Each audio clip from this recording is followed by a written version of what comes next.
नमस्कार, स्वागत है आप सभी का आर्या न्यूज पर। आपके साथ मैं हूं पल्लवी रविंद्र सिंह। उत्तर प्रदेश की राजनीति में एक बार फिर से भूकाल आ चुका है। आपको बताते चले, शिक्षक भर्ती घोटाला हुआ है। अब हालांकि सरकार का कहना है कि भर्ती निष्पक्ष हुई है और किसी तरह का घोटाला नहीं हुआ है, लेकिन आयोग की रिपोर्ट और प्रदर्शनकारी अभ्यर्थियों के मत अलग अलग हैं। तो वहीं सूबे में कुछ ही महीनों में विधानसभा चुनाव होने हैं। विपक्ष सरकार पर जातिगत राजनीति करने का आरोप लगा रही है और कह रही है कि सरकार ओबीसी और एससी विरोधी है। पूरा मामला इस रिपोर्ट में देखिए।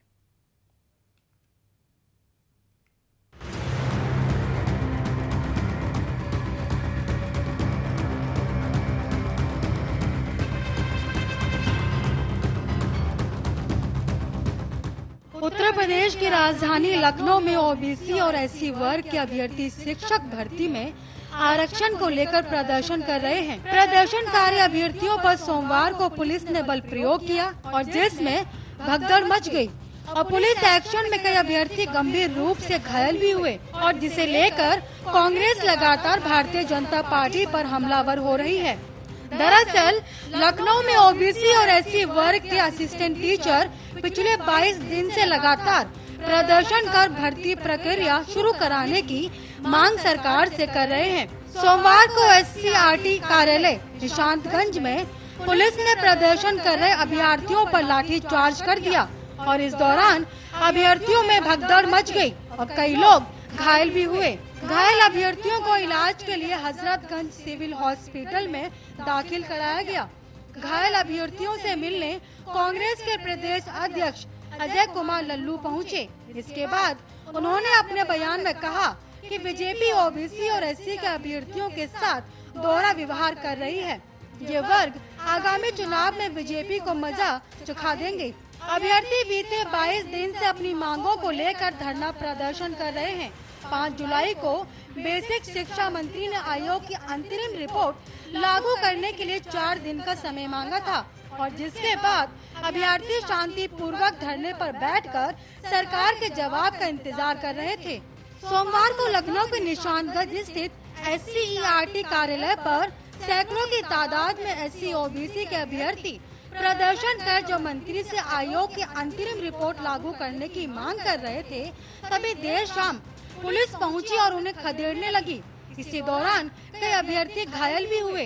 पुलिस ने अभ्यर्थियों को मौके से हटाने के लिए बल प्रयोग किया, जिसमें घायल हुए छात्रों को लेकर कांग्रेस ने रोष व्यक्त किया है। यूपी कांग्रेस के अध्यक्ष अजय कुमार लल्लू ने कहा कि सरकार ओबीसी और एससी विरोधी है। आगामी चुनाव में बीजेपी को इसका जवाब मिलेगा। प्रदर्शन कर रहे अभ्यर्थियों की मांग सिर्फ इतनी थी कि वो घोटाले पर जवाब मांग रहे थे और इसके एवज में सरकार ने उन पर लाठियां भांज दी। आपकी जानकारी के लिए आपको बताते चलें कि बेसिक शिक्षा मंत्री सतीश द्विवेदी ने कहा था कि शिक्षक भर्ती पूरी तरह से पारदर्शी है, इसमें कहीं आरक्षण घोटाला नहीं हुआ है और इसके अलावा उन्होंने ये भी कहा था कि उन्हें राष्ट्रीय पिछड़ा वर्ग आयोग से भी कोई पत्र नहीं मिला। शिक्षा मंत्री ने इस मामले में प्रमुख सचिव को आयोग से संपर्क करने के लिए कहा है। सतीश द्विवेदी ने कहा कि आयोग जो रिपोर्ट देगा हम उस पर जवाब देंगे। तो वहीं दूसरी तरफ अभ्यर्थियों का कहना है कि 69,000 सहायक शिक्षक भर्ती के मामले में राष्ट्रीय पिछड़ा वर्ग आयोग ने अपनी रिपोर्ट सरकार को भेज दी है। इस अंतरिम रिपोर्ट में कहा गया है कि 5,844 सीटों का आरक्षण में अनियमितताएं हुई हैं। रिपोर्ट में कहा गया कि ओबीसी वर्ग को 21% आरक्षण ही नहीं मिला है और उन्हें अपने कोटे की 18,598 सीट में से केवल 2,637 सीट ही दी गई हैं।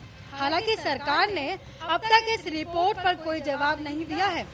इससे पहले अभ्यर्थियों ने उत्तर प्रदेश के उप मुख्यमंत्री केशव प्रसाद मौर्य के घर के बाहर प्रदर्शन किया था। हालांकि इस दौरान उन्हें आश्वासन मिला था कि उनकी बात सुनी जाएगी। हालांकि अभ्यर्थियों का कहना है कि उनकी बात नहीं सुनी गई, इसलिए वे बेसिक शिक्षा मंत्री के आवास के बाहर प्रदर्शन करने पहुंचे हैं। आपकी जानकारी के लिए आपको बता दें कि उत्तर प्रदेश में पिछले साल बेसिक शिक्षा विभाग ने 69,000 शिक्षकों की भर्ती की थी और आरक्षित वर्ग के अभ्यर्थियों का आरोप है कि इसमें आरक्षण घोटाला हुआ है। अभ्यर्थियों का कहना है कि ओबीसी वर्ग को इस भर्ती में 27% की जगह 4% से भी कम आरक्षण मिला।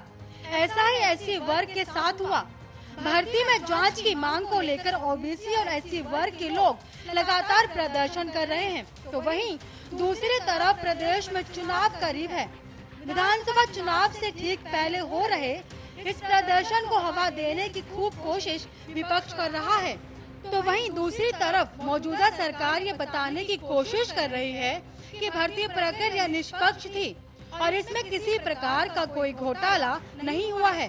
देखने वाली बात ये होगी कि प्रदर्शनकारी अभ्यर्थियों को सरकार मनाने में कामयाब हो पाती है या फिर नहीं, और इस पूरे मामले का असर आगामी चुनाव पर कितना पड़ेगा।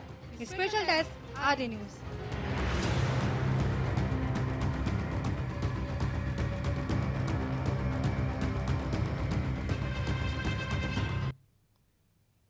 अफगानिस्तान में अब धीरे धीरे तालिबान का कब्जा दोबारा से होने लगा है। अमेरिका के हमले के बाद धरती में मिल चुका तालिबान का उदय एक बार फिर से होने लगा। एक बार फिर से चर्चा में आए तालिबान के बारे में आपके मन में हजार सवाल उठ रहे होंगे कि तालिबान आखिर है कौन और आखिर क्यों इन्हें इतना क्रूर माना जाता है। तो आइए हम आपको इस रिपोर्ट में तालिबान के बारे में समझाते हैं।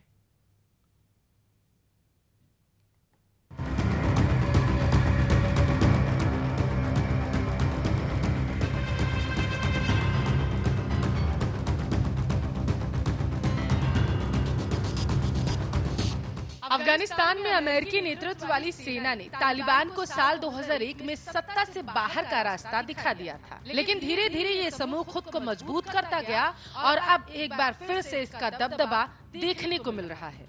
करीब 2 दशक बाद अमेरिका 11 सितंबर 2021 तक अफगानिस्तान से अपने सभी सैनिकों को हटाने की तैयारियों में जुटा है। तालिबानी लड़ाकों का नियंत्रण क्षेत्र बढ़ता जा रहा है।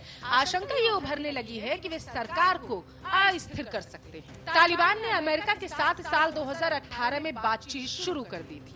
फरवरी 2020 में दोहा में दोनों पक्षों के बीच समझौता हुआ, जहां अमेरिका ने अफगानिस्तान से अपने सैनिकों को हटाने की प्रतिबद्धता जताई और तालिबान अमेरिकी सैनिकों पर हमले बंद करने को तैयार हो चुका। समझौते में तालिबान ने अपने नियंत्रण वाले इलाके में अलकायदा और दूसरे चरमपंथी संगठनों के प्रवेश पर पाबंदी लगाने की भी बात कही और राष्ट्रीय स्तर की शांति बातचीत में शामिल होने का भरोसा दिलाया। लेकिन समझौते के अगले साल से ही तालिबान ने अफगानिस्तान के आम नागरिकों और सुरक्षा बल को निशाना बनाना जारी रखा। अब जब अमेरिकी सैनिक अफगानिस्तान से विदा होने की तैयारियां कर रहे हैं, तब तालिबानी समूह तेजी से देश में पांव पसार रहा है। पश्तो जुबान में छात्रों को तालिबान कहा जाता है। 90 के दशक की शुरुआत में जब सोवियत संघ अफगानिस्तान से अपने सैनिकों को वापस बुला रहा था, उसी दौर में तालिबान का उभार हुआ। माना जाता है कि पश्तो आंदोलन पहले धार्मिक मदरसों में उभरा। इसके लिए सऊदी अरब ने फंडिंग की। इस आंदोलन में सुन्नी इस्लाम की कट्टर मान्यताओं का प्रचार किया जाता था। जल्दी ही तालिबानी अफगानिस्तान और पाकिस्तान के बीच फैले पश्तून इलाके में शांति और सुरक्षा की स्थापना के साथ साथ शरिया कानून के कट्टरपंथी संस्करण को लागू करने का वादा करने लगे। इस दौरान दक्षिण पश्चिम अफगानिस्तान की तालिबान का प्रभाव तेज हो गया। सितंबर 1995 में उन्होंने ईरान की सीमा से लगे हेरात प्रांत पर कब्जा जमा लिया। इसके ठीक 1 साल बाद तालिबान ने अफगानिस्तान की राजधानी काबुल पर कब्जा जमाया। उन्होंने उस वक्त अफगानिस्तान के राष्ट्रपति रहे बुरहानुद्दीन रब्बानी को सत्ता से हटाया था। रब्बानी सोवियत सैनिकों के अतिक्रमण का विरोध करने वाले अफगान मुजाहिदीन के संस्थापक सदस्यों में से एक थे। साल 1998 आते आते करीब 90% अफगानिस्तान पर तालिबान का नियंत्रण हो गया था। सोवियत सैनिकों के जाने के बाद अफगानिस्तान के आम लोग मुजाहिदीन की ज्यादतियों और आपसी संघर्ष से ऊब गए थे। इसलिए पहले पहल तालिबान का स्वागत किया गया। भ्रष्टाचार पर अंकुश, अराजकता की स्थिति में सुधार, सड़कों का निर्माण और नियंत्रण वाले इलाके में कारोबारी ढांचा और सुविधाएं मुहैया कराना, इन कामों के चलते शुरुआत में तालिबानी लोकप्रिय हुए। लेकिन इसी दौरान तालिबान ने सजा देने के इस्लामिक तौर तरीकों को लागू किया, जिसमें हत्या और व्यभिचार के दोषियों को सार्वजनिक तौर पर फांसी देना और चोरी के मामले में दोषियों के अंग भंग करने जैसी सजाएं शामिल थी। पुरुषों के लिए दाढ़ी और महिलाओं के लिए पूरे शरीर को ढकने वाली बुर्के का इस्तेमाल बेहद जरूरी करार दिया गया। तालिबान ने टेलीविजन, संगीत, सिनेमा पर पाबंदी लगा दी और 10 साल और उससे अधिक उम्र की लड़कियों के स्कूल जाने पर भी पाबंदियां लगा दी गई। तालिबान पर मानवाधिकार के उल्लंघन और सांस्कृतिक दुर्व्यवहार से जुड़े कई आरोप लगने शुरू हो गए। इसका एक बदनामी भरा उदाहरण साल 2001 में तब देखने को मिला जब तालिबान ने अंतर्राष्ट्रीय स्तर पर विरोध के बाद भी मध्य अफगानिस्तान के बामियान में बुद्ध की प्रतिमा को नष्ट कर दिया। तालिबान को बनाने और मजबूत करने के आरोपों से पाकिस्तान लगातार इनकार करता रहता है, लेकिन इस बात में कोई संदेह नहीं है कि शुरुआत में तालिबानी आंदोलन से जुड़ने वाले लोग पाकिस्तान के मदरसों से निकले थे। अफगानिस्तान पर जब तालिबान का नियंत्रण था तब पाकिस्तान दुनिया के उन 3 देशों में शामिल था जिसने तालिबान सरकार को मान्यता दी थी। पाकिस्तान के अलावा सऊदी अरब, अब संयुक्त अरब अमीरात ने भी तालिबान सरकार को स्वीकार कर लिया था। तालिबान से अपने राजनयिक संबंधों को तोड़ने वाले देशों में भी पाकिस्तान सबसे आखिरी देश रहा। एक समय ऐसा भी आया जब तालिबान ने उत्तर पश्चिम में अपने नियंत्रण वाले इलाके से पाकिस्तान को अस्थिर करने की धमकी भी दी। इस दौर में तालिबानी चरमपंथियों ने अक्टूबर 2012 को मिंगोरा नगर में अपने स्कूल से घर लौट रही मलाला यूसुफजई को गोली मार दी थी। कहा गया कि तालिबानी शासन के अत्याचार पर छन्न नाम के लिखने के चलते 14 साल की मलाला से तालिबानी नाराज थे।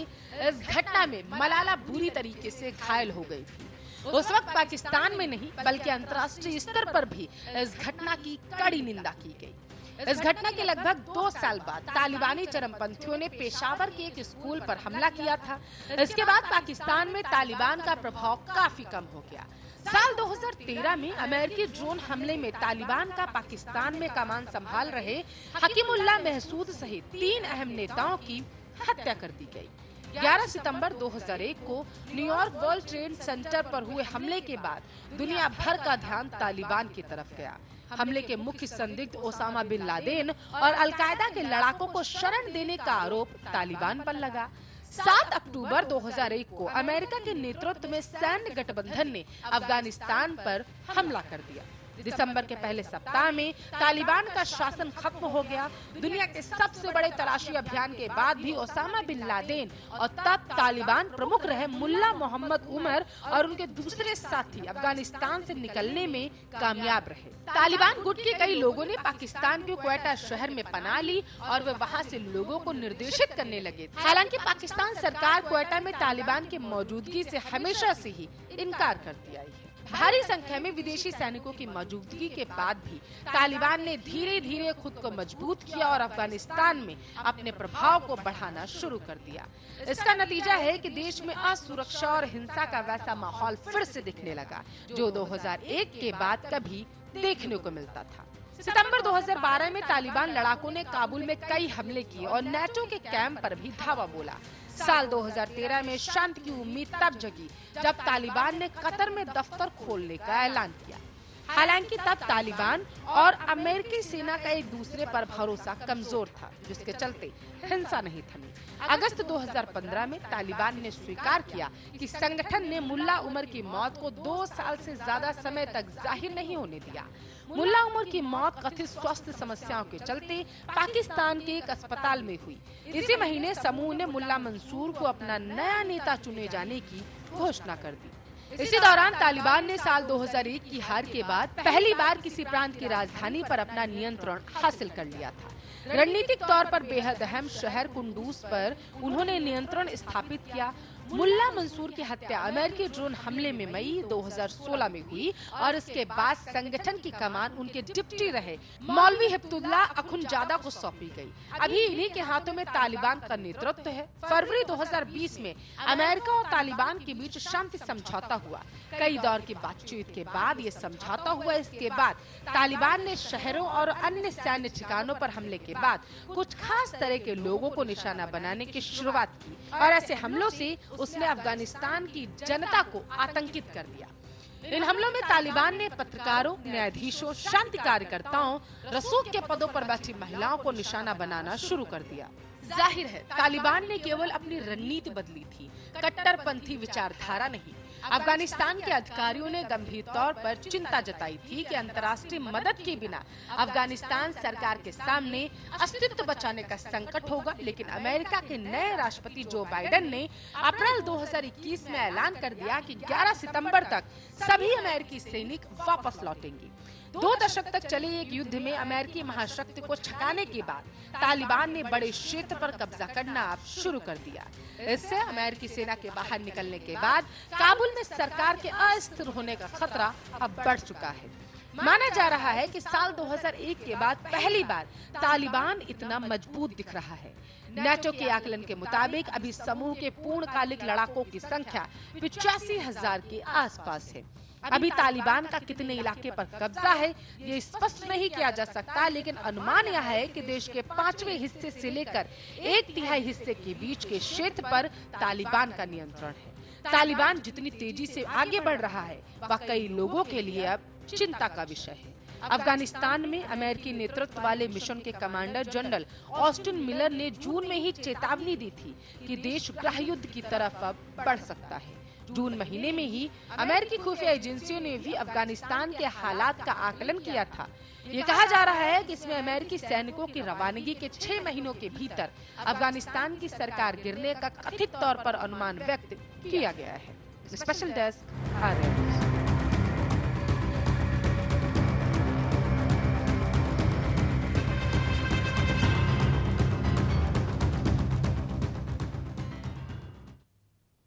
तो इस स्पेशल रिपोर्ट के साथ इस बुलेटिन में बस इतना ही। बने रहिए हमारे साथ, देखते रहिए आपका अपना न्यूज चैनल आर्या न्यूज़।